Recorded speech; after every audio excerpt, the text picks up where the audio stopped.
அனைவருக்கும் வணக்கம். இப்போ நம்ம இந்த வீடியோவில் 3ஆம் வகுப்பு மேக்ஸுக்கான குவார்ட்டர்லி எக்ஸாம் கொஸ்டின், அதாவது டேர்ம் 1 எக்ஸாம் கொஸ்டின் தான் பார்த்துக்கிட்டு இருக்கோம். இது ப்ரீவியஸ் இயர் கொஸ்டின்.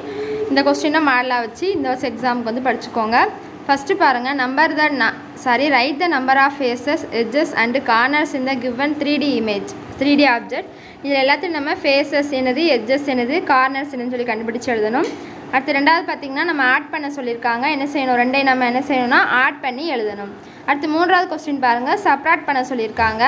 நம்ம 94ஐயும் 57ஐயும் நம்ம என்ன செய்யணும்னா சப்ராக்ட் பண்ணி எழுதணும். அதுக்கடுத்து அதுக்கே ஒரு கொஸ்டின் கொடுத்துருக்காங்களா, அதுவும் அதே மாதிரி தான். 91 வாட்டர்மெலன்ஸ் இருக்குது. அதில் 19 வாட்டர்மெலன்ஸ் வித்துருச்சுன்னா மீதி how many watermelons are left unsold கேட்டிருக்காங்க. மீதி எவ்வளோ வாட்டர்மெலன் இருக்குன்னு சொல்லி கேட்டிருக்காங்க. அடுத்து ரைட் த, அதுக்கடுத்து 400 கொடுத்துருக்காங்களா, அதுக்கு முன்னாடி உள்ள நம்பரையும் பின்னாடி உள்ள. அடுத்து 5th சம் பாருங்கள், நம்ம என்ன சொல்லியிருக்காங்க, ஆட் பண்ண சொல்லியிருக்காங்க. 253ஐயும் 147ஐயும் நம்ம என்ன சொல்லியிருக்காங்க, ஆட் பண்ண சொல்லியிருக்காங்க. நெக்ஸ்ட்டு பாருங்கள், 6th கொஸ்டின் சப்ராக்ட் பண்ண சொல்லியிருக்காங்க. சப்ராக்ட் பண்ணி இங்கே எழுதிக்கோங்க. அது 7th கொஸ்டின் பாருங்கள், form all 3 digit numbers using 5, 1 and 8 without repetition of digit.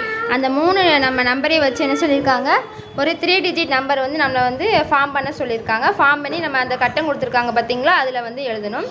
Next அதே மாதிரி தான் 8th பார்த்திங்கன்னா நமக்கு டோட்டல் நம்பர் ஆஃப் பேக்ஸ் இந்த ஷாப், அந்த ஷாப்பில் எத்தனை பேக் இருக்குதுன்னு சொல்லி நம்மளை டோட்டல் பண்ண சொல்லியிருக்காங்க. அப்போ நம்ம என்ன செய்யணும், ஆட் பண்ணி எழுதணும். அடுத்து 9th கொஸ்டின் பாருங்கள், டிக் த சமெட்ரிக்கல் ஷேப். இந்த 4 இது கொடுத்துருக்காங்களா, அதில் எது சமெட்ரிக்கல் ஷேப்புன்னு சொல்லி நம்ம என்ன செய்யணும், டிக் பண்ணி எழுதணும். நெக்ஸ்ட்டு 10th பாருங்கள், observe the monthly calendar and answer the following question. அதில் ஃபஸ்ட் கொஸ்டின் பாருங்கள், நம்பர் ஆஃப் ஃப்ரைடேஸ் இந்த மந்த் ஆஃப் செப்டம்பர் 2024.